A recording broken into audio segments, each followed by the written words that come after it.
ओंकारं बिन्दुसंयुक्तं नित्यं ध्यायन्ति योगिनः कामदं मोक्षदं चैव ओंकाराय नमो नमः। अज्ञानतिमिरान्धानां ज्ञानाञ्जनशलाकया चक्षुरुन्मिलितं येन तस्मै श्रीगुरवे नमः। पूज्यश्री अमृतचंद्राचार्य विरचित पुरुषार्थ सिद्धिपाय ग्रंथामधील 28व्या श्लोकावर स्वाध्याय प्रारंभ होत आहे. उपगुहाण अंगाचं स्वरूप पाहताना आपण पाहिलं, कुणाकडून काही चुकलं असेल तरी लोकात त्याचं असं होऊ नये, धर्माची निंदा होऊ नये म्हणून त्याला एकांतात समजावून सांगावं. स्वतःच्या ठिकाणी रत्नत्रय धर्माची वृद्धी होत राहावी असाच प्रयत्न सातत्यानं करावा. चुका झाकून ठेवायच्या याचा अर्थ असा नव्हे की त्या चुकीच्या वागण्याचं समर्थन करायचं किंवा त्याला खतपाणी घालायचं, असं नाही. माता आपल्या मुलाला समजावून सांगते, वेळेला तटावते, शिक्षा करते, रागावते.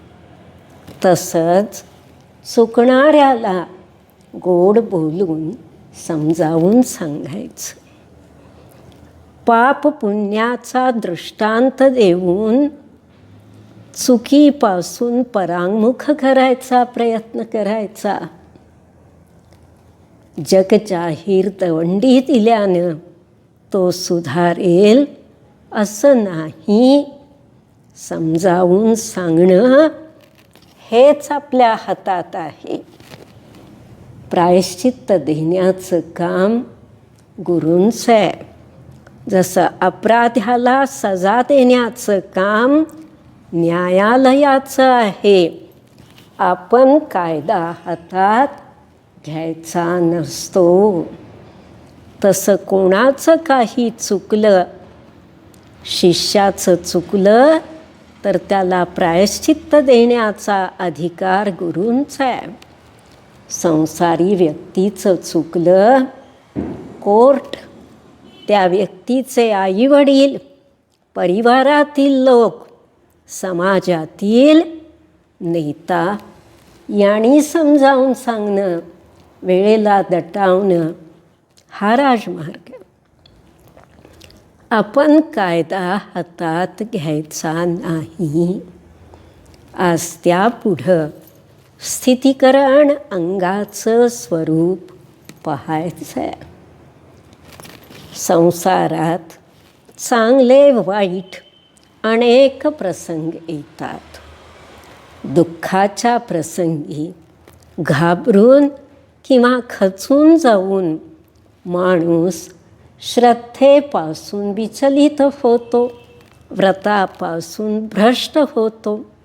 स्वतःच्या बाबतीत असं काही घडत असेल, घडण्याचा प्रसंग सामोरा दिसू लागला तर स्वतःला सुद्धा दृढ करायचं. आपल्या अवतीभवती कोणी चुकीचं वागत असेल तर त्याला परत धर्मात, सदाचारात, व्यसनमुक्त जीवनात आणि स्थिर करणं, मिथ्यात्वापासून दूर राहण्याचा उपदेश देणं हे आपलं कर्तव्य. कोणाची श्रद्धा दृढ असून सुद्धा कदाचित व्रतभंग करायला प्रवृत्त होईल, अशा वेळी सुद्धा त्याला समजावून सांगणं आणि व्रतामध्ये स्थिर करणं आपलं कर्तव्य आहे. आचार्य काय म्हणतात पहा, काम क्रोध मतादिषु चलयितुमुदितेषु आत्मनो न्यायात् श्रुतमात्मनः परस्य च युक्त्या स्थितिकरणमपि कार्यम्. कामक्रोधमदादिषु चलयितुमुदितेषु आत्मनो न्यायात् श्रुतमात्मनः परस्य च युक्त्या स्थितिकरणमपि कार्यम्. काम क्रोध मद आदिषु, मी आत्ताच म्हटलं, यशाच्या प्रसंगी सुद्धा माणूस हुरळून जातो, चुकीचं काही करायला प्रवृत्त होतो. यशाची हवा त्याच्या डोक्यात जाते. किंवा क्रोधाच्या आवेशात एखाद्यावर सूड घेण्याच्या भावनेनं पेटून उठतो.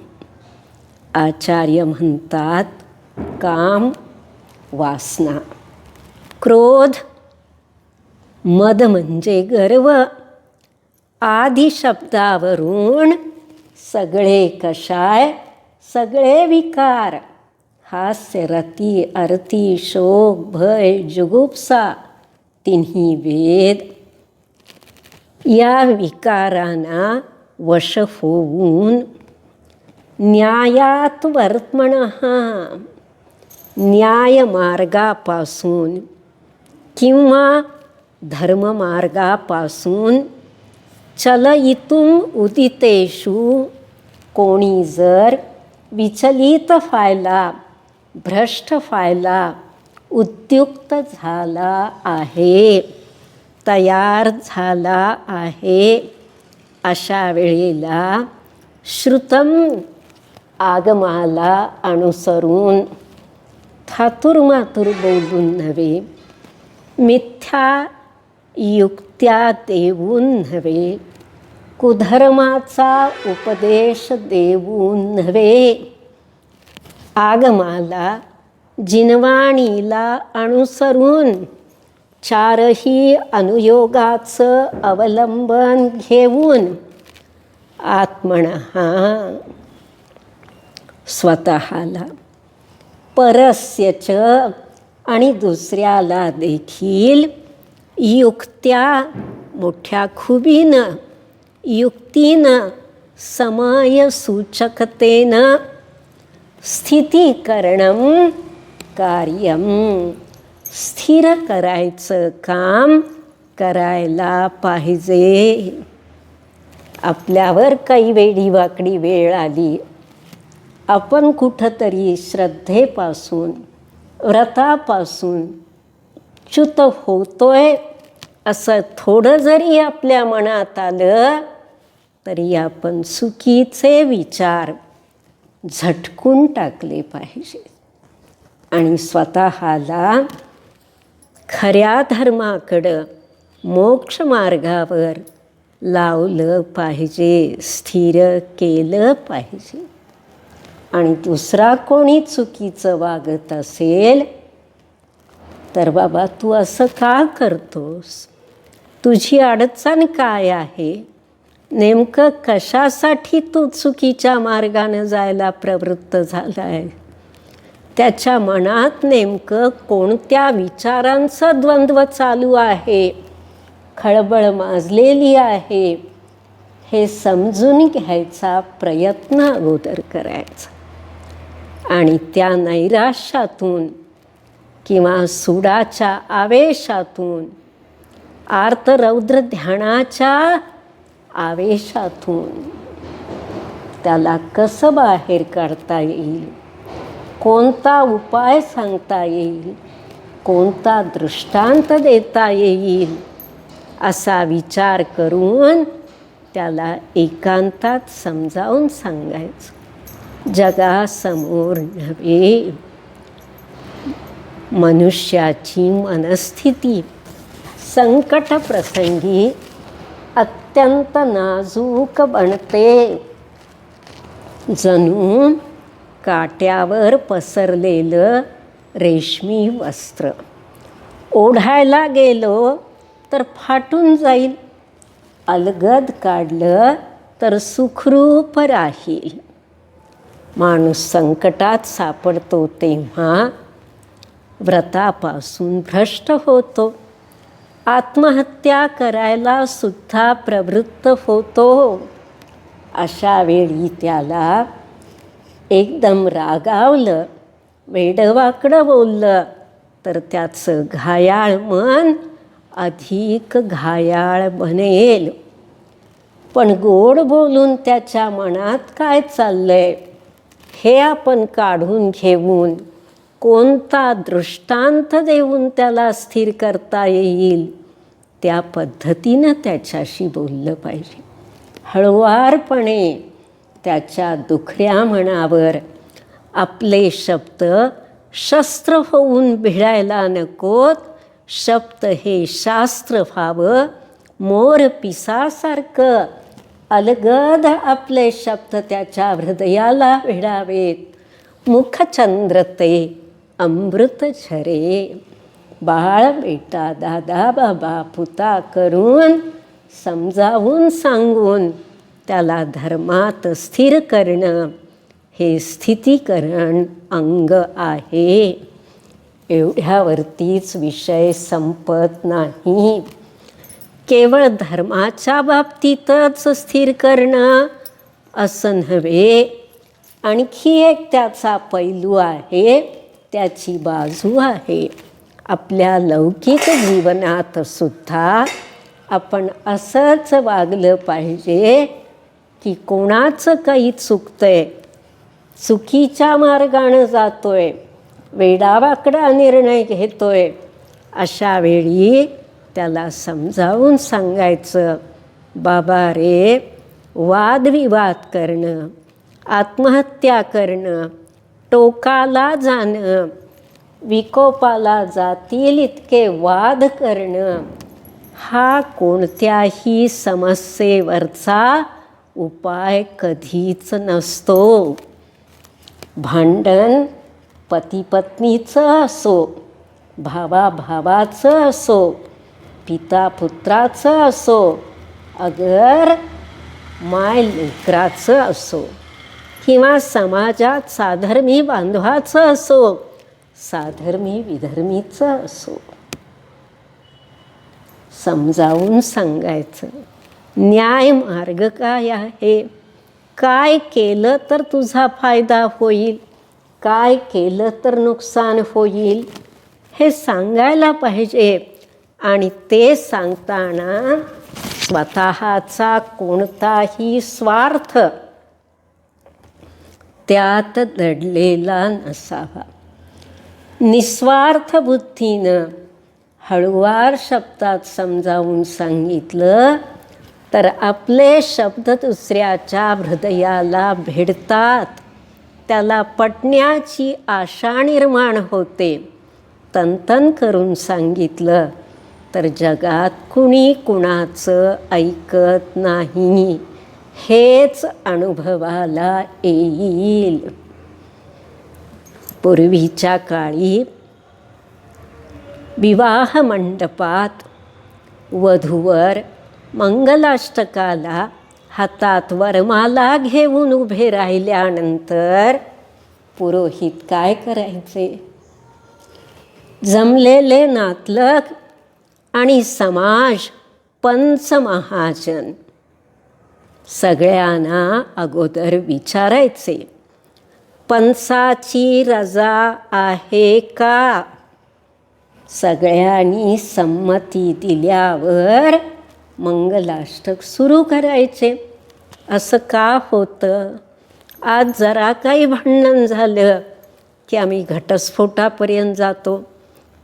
कोर्टात केस करतो, बरंच काही करतो आणि ते नसेल करायचं तर मरतो किंवा मारतो या निर्णयावर येतो. यात विवेक नाही. मीही तरतो, तुम्हालाही तारतो. भगवंतानी काय केलं? स्वतःही तरले आणि आम्हालाही तरुण जाण्याचा मार्ग सांगितला. असंच लौकिकात सुद्धा कुणाचं कुणाशी वाकडं आलं तर 4 गोष्टी समजावून सांगाव्यात. बाबा असं वागू नको. पतीपत्नीचं नातं इतकं बेगडी आहे का, तकलुफी आहे का, की एका कागदाच्या चिटोऱ्यावर घटस्फोटाचा अर्ज लिहिला, दोन्हीकडून सह्या झाल्या की नातं संपलं. ते नातं जोडताना 2 परिवार एकत्र आलेले असतात. सौभाग्याचे, पावित्र्याचे काही मंत्र म्हणून संस्कार केलेले असतात. सप्तपदी आठवते ना? त्या संस्कारानंतर त्यांच्या वैवाहिक जीवनाची सुरुवात होते. पदरात 1-2 बच्चे असतात. मातापित्यांच्या भांडणाचा सर्वात वाईट परिणाम त्या मुलांना भोगावा लागतो. ती सैरभैर होतात, मनानं उद्ध्वस्त होतात. एक तर नैराश्यात जातील, नाही तर नको त्या संगतीला लागून व्यसनी बनतील. मग याला जबाबदार कोण? दोन्हीकडच्या वडीलधाऱ्यांनी समजावून सांगायचं. समाजातल्या प्रमुखांना एकत्र करून त्यांनी पण समजावून सांगावं असा प्रयत्न करायचा. पूर्वीच्या काळात एवढ्या कोर्ट कचेऱ्या नव्हत्या. दोन्हीकडची वडीलधारी माणसं समजावून सांगायची.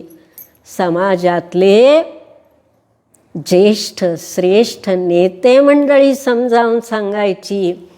प्रत्येक गावात असं समाजाचं नेतृत्व करणारा एक परिवार असायचा आणि त्या घराला काय म्हणायचे?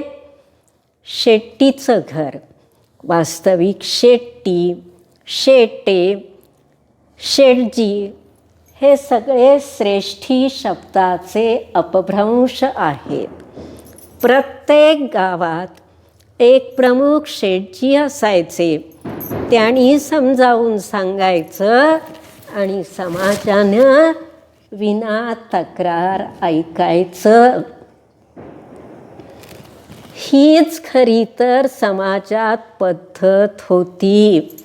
कोर्ट कचेऱ्या करायच्या, वकिलाला फी म्हणून पैसे खर्चायचे, तारीखवर तारीख येण्या जाण्याला खर्च. हे सगळं वाया घालवण्यापेक्षा एकत्र बसलं.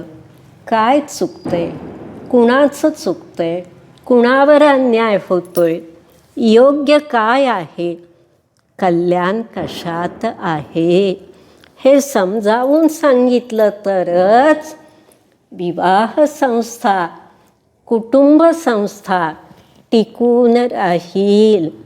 नाही तर 2 दिवसापूर्वी प्रेम जमलं, काल लग्न झालं, आज भांडण झालं आणि उद्या घटस्फोट झाला. लहानपणी शाळेत इंग्लिशच्या अभ्यासक्रमात एक छोटीशी कविता होती. Solomon Grundy, born on Monday. Solomon Grundy नावाचा एक माणूस सोमवारी जन्मला, मंगळवारी त्याचं नाव ठेवलं, बुधवारी त्याचं लग्न झालं, गुरुवारी तो आजारी पडला, शुक्रवारी तो सिरियस झाला, शनिवारी वारला, रविवारी प्रेतदहन झालं. That is the end of Solomon Grundy. 55, 58, 60 वर्षांपूर्वी तुम्ही सुद्धा ही कविता शिकला असाल. आमचं जीवन याच्यासारखंच आहे. बालपण गेलं कुठं, तरुणपण आलं केव्हा, विवाह केला, भांडणं झाली, घटस्फोटही झाला. इतकं जीवनाकडं उथळ विचारानं पाहून चालणार नाही. प्रत्येक गोष्टीचा, नात्याचा आपण खोलवर विचार करायला पाहिजे. सर्व पैलूंनी विचार करायला पाहिजे. कारण या सगळ्या गोष्टींचे दुष्परिणाम पारिवारिक दृष्टीनं, सामाजिक दृष्टीनं, धार्मिक दृष्टीनं, नैतिक दृष्टीनं, आर्थिक दृष्टीनं भोगावे लागतात. लौकिक दृष्टीनंही आपण एकमेकाला स्थिर केलं पाहिजे. योग्य तेवढाच दुसऱ्याच्या आयुष्यात भाग घ्यायचा. उगीच लुडबुड पण करायची नाही. पण आपल्या 4 शब्दाच्या चांगल्या सल्ल्यानं जर कुणाच्या आयुष्यातली भांडणं, कटकटी निवारण होत असतील तर तिथं ते 4 शब्द आपण बोलायला टाळायचं नाही. मी एकटा, तुमचं तुम्ही बघून घ्या, माझा मी, अशा निश्चयनयाच्या गप्पा व्यवहारात चालत नसतात. व्यवहार काटेकोर पाळला तर निश्चयाची साधना व्यवस्थित होऊ शकते. तीर्थंकरांनी सुद्धा व्यवहार व्यवस्थित पाळला. पूर्वाचार्यांनी सुद्धा पाळला. आपल्या बुजुर्गांच्या, वडीलधाऱ्यांच्या प्रत्येक पिढीनं पाळला. आपण पाळला तर आपल्या पुढच्या पिढीला सांगू शकू. नाही तर काय होईल? सॉलोमन ग्रँडेची कथा आपल्या आयुष्यात खरी होईल. स्थितीकरण अंगामध्ये वारिशेन मुनी प्रसिद्धीला पावले आहेत. कोण होते वारिशेन? श्रेणिक राजा आणि चेलना राणीचा पुत्र, अत्यंत धर्मात्मा, स्मशानात जाऊन ध्यानधारणा करणारा. 32 राजकुमारी बरोबर या राजपुत्राचा विवाह झालेला. ऐहिक जीवन सुखात चालू आहे, धर्मसाधनेत चालू आहे. पण राजकोषातला हार चोरानं चोरला आणि राजाचे सैनिक पाठी लागल्यावर स्मशानामध्ये ध्यान करत असलेल्या वारिशेणासमोर तो हार टाकून चोर बाजूला लपला. शिपायांनी वारिशेणाला पकडलं, राजाकडे नेलं. वारिशेन चोर आहे म्हणून सांगितलं. अहो राजपुत्राला वैभवाची काय कमतरता? राजकोषातलं रत्नही चोरायची त्याला गरज नाही आणि दुसऱ्या कोणाच्या घरातल्या संपत्तीवरही वाईट डोळा ठेवायची गरज नाही. पण श्रेणिकानं मागचा पुढचा विचार न करता वारिशेणाला सुळावर चढवायचा हुकूम दिला. नगरदेवतांनी वारिशेणाचं रक्षण केलं. खऱ्या चोरानं आपला गुन्हा कबूल केला. त्याला शिक्षा झाली. वारिशेन निर्दोष सुटले. पण हा धर्मात्मा माणूस परत घरी गेला नाही. दिगंबर दीक्षाच घेतली आणि विहार करत असताना एक ठिकाणी काय झालं, पुष्पडाल नावाच्या एका श्रावकाच्या घरी या मुनिराजांचा आहार झाला. आहारानंतर श्रावक त्यागीचं कमंडलू हातामध्ये घेऊन त्यागीच्या वसतिकेकडं निवासस्थानी कुठं ते राहतायत तिथंपर्यंत त्यांना सोडायला पोचवायला जातात. तसं पुष्पडाल वारिशेन मुनींचं कमंडलू घेऊन त्यांच्या वसतिकेपर्यंत सोडायला आले. काय वाटलं वारिशेनांना, बालपणीचा मित्र होता, भव्य जीव आहे, मुनी दीक्षा घेईल, तप करेल, त्याचं कल्याण होईल, या भावनेनं वारिशेनानी काय केलं, त्या पुष्पडालला धर्माचा महाव्रतांचा उपदेश दिला. पुष्पडालनं दीक्षा घेतली, मुनी झाला. 12 वर्षपर्यंत गुरु शिष्य इकडं तिकडं विहार करतायत. स्वतःला सांगतायत पुष्पडाल मुनी, घरी माझी एक डोळा चांगला, एक डोळा तिरळा अशी पत्नी आहे, पण आता मी दीक्षा घेतली, तिचा माझा काही संबंध नाही. एकीकडं हे पण सांगतायत आणि दुसरीकडं वारंवार तिच्याच आठवणीत रमतायत. पुष्पडालच्या चेहऱ्याचे हावभाव पाहून वारिशेन मुनींना त्याच्या मानसिक द्वंद्वाची, अंतःकरणात माजलेल्या खळबळीची पूर्ण कल्पना आलेली आहे. पुष्पडालना बरोबर घेऊन वारिशेन मुनी राजगृह नगरात आले. यत्र तत्र कुठं न जाता सरळ राजवाड्यात आले. चेलना राणीला आश्चर्य वाटलं, माझा मुलगा दीक्षा घेऊन गेला, आज इथं का आलाय? चौक्यात पडगाहन केल्यावर येणं वेगळं आणि तसं काही नसताना अचानक वारिशेन मुनिराज इथं कसे आले? माझ्या मुलाच्या हातून काही विपरीत तर घडत नाही ना?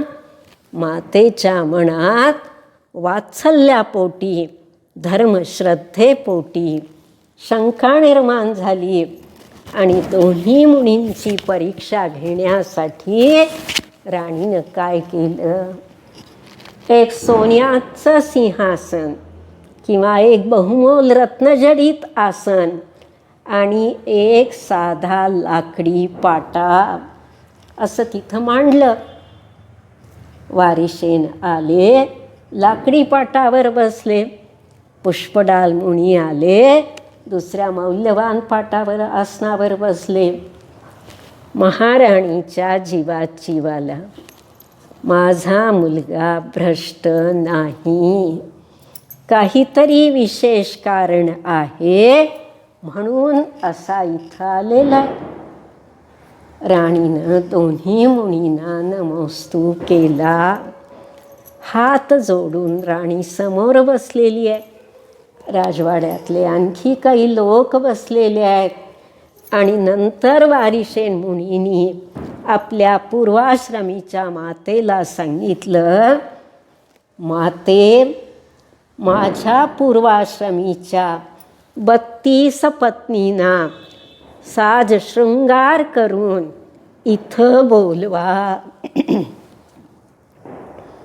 राणीच्या मनात परत प्रश्न उद्भवला, महाव्रती बनल्यानंतर आता पूर्वाश्रमीच्या राण्यांशी वारिशीनाला काय देणं घेणं आहे. माता काळजीत पडली, पण मुलाच्या चेहऱ्यावरची निस्पृहता, शांतता, दृढता आणि परत सूचना हे सगळं पाहून राणीनं आपल्या त्या 32 सुनांना विशेष साज शृंगार करून त्या सभागृहात म्हणा, त्या खोलीत महालात बोलवलं. पुष्पडाल मुनी पाहतायत, एक से बढ़कर एक अत्यंत देखण्या सुंदर राजकुमारी आहेत. मूळचं रूप सुंदर आणि साजशृंगार केल्यावरती तर अधिक सुंदर. बाप रे, अशा 32 स्त्रियांचा त्याग करून माझ्या या वारिशेन मित्रानं एका झटक्यात महाव्रताची दीक्षा घेतली. आणि मी मात्र 12 वर्ष झालो फिरतोय, इकडं तिकडं विहार करतोय, मुनी बनलोय. पण शरीरानं मुनी आहे, मनानं मात्र मी अजून माझ्या पत्नीतच गुंतलो आहे. हे सगळं पाहिल्यानंतर वारिशेन मुनींनी आपल्या दीक्षागुरूंनी इथं आपल्याला कशाला आणलं ते पुष्पडालच्या लक्षात आलं. आणि त्यानं काय केलं, गुरूंच्या समोर त्यांचे पाय धरून क्षमा मागितली. बाबा, हे सगळं बघितलं का काय आहे नाही. गुरुदेव, मला क्षमा करा. 12 वर्ष मी खूप मोठी चूक करत आलो आहे. पूर्वाश्रमीचं नातं पत्नीशी होतं, पण आता कोणाशीही काहीही नातं साधूचं नाही. हे मला कळलं. मी आता पत्नीवरती मोह करणार नाही. वारिशेन मुनींनी कृतीतून दाखवलं की एकदा त्याग केल्यानंतर परत त्या व्यक्तीचा किंवा वस्तूचा मोह करणं ही फार मोठी चूक आहे. धाक दपटशा दाखवला नाही, 2 मुस्काडीत दिल्या नाहीत, शिव्या शाप दिले नाहीत, फक्त कृतीतून दाखवलं त्याग कसा असतो. आणि पुष्पडाल मुनी सुधारले. याला काय म्हणायचं, स्थितीकरण म्हणायचं. कळत नकळत आपल्या हातून चूक होऊ शकते, इतरांकडून चूक होऊ शकते. सावध राहायचं आणि स्वपराचं स्थितीकरण करण्याचा प्रयत्न सतत करायचा. लौकिक भांडणही मिटवायचं आणि धर्ममार्गावर सुद्धा स्थिर करायचं. तिथं आपले शब्द शास्त्र व्हावेत, शस्त्र होऊ नये. शस्त्र बनले तर दुसऱ्याच्या हृदयाची खंडोळी करतील, आणि शास्त्र बनले तर त्याला सन्मार्ग दाखवतील. ओम नमः.